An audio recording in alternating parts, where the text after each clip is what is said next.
It's that time of year, when the air gets a little cooler, the days a little shorter.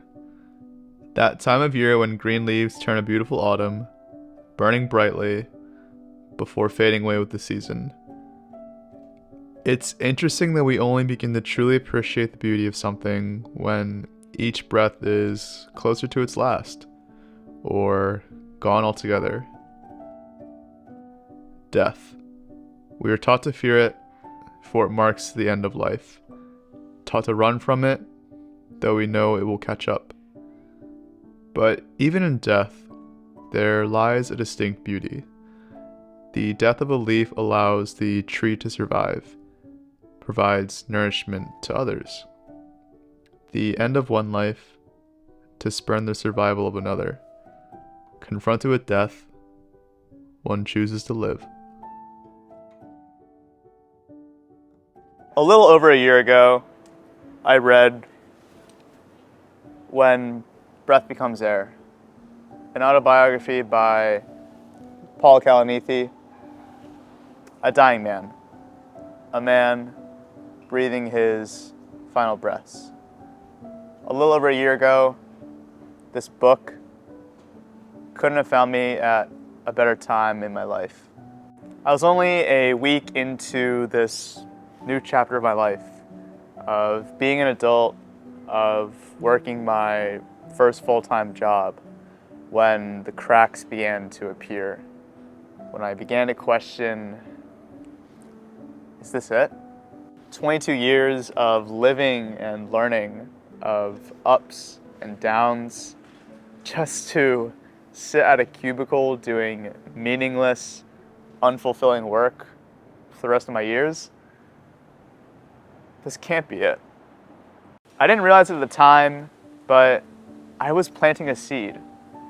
This book was planting a seed that would change my life, a seed that would be nurtured by the experiences and reflections I would have over the next 6 months.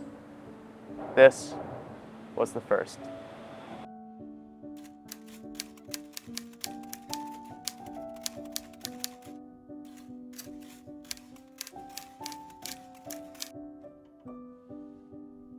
To avoid pain is to not live. We can't live life trying to avoid pain, suffering, and even love, which at times can bring us pain.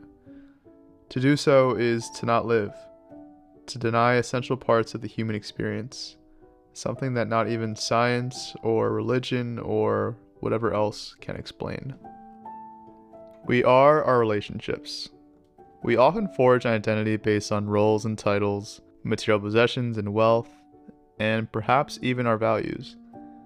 In reality, I truly believe our identity is one defined by our relationships with others, the memories they have of us, and us of them. For when all is said and done, will anyone say, Dennis, the banker?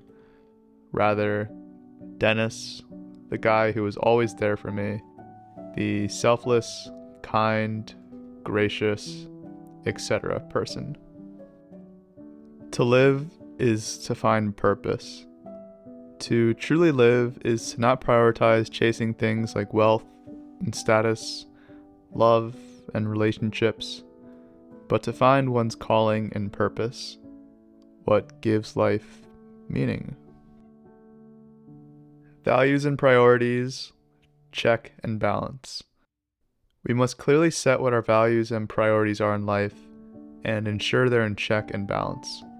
Is it learning and growth, family and friends, satisfaction and fulfillment at work? Otherwise, we act with no intention or adherence to our inherent selves. Life is beyond precious. People and relationships are beyond precious.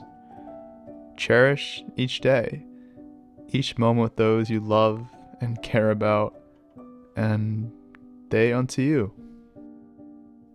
To live is to embrace death. To live is to recognize and embrace rather than fear one's own mortality. Life is as fleeting as it is beautiful, just as death is too. To fear death and mortality is to reject and be afraid of life itself. Is that the way we want to live? I'm incredibly grateful to stand on the shoulders of so many, to learn from the experiences of others that I might not otherwise ever experience, at least for some time.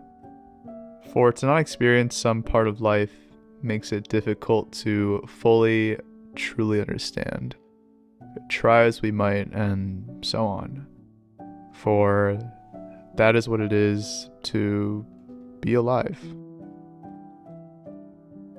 I find it ironic that I learned more about how to live from a man dying than from a man living. I find it bittersweet that only when confronted with death do we ask ourselves how to live. If you could speak to yourself on your deathbed, what story would you hope to tell? If your life was a story and it ended abruptly, would it still be complete? When you're gone, what will people say of you?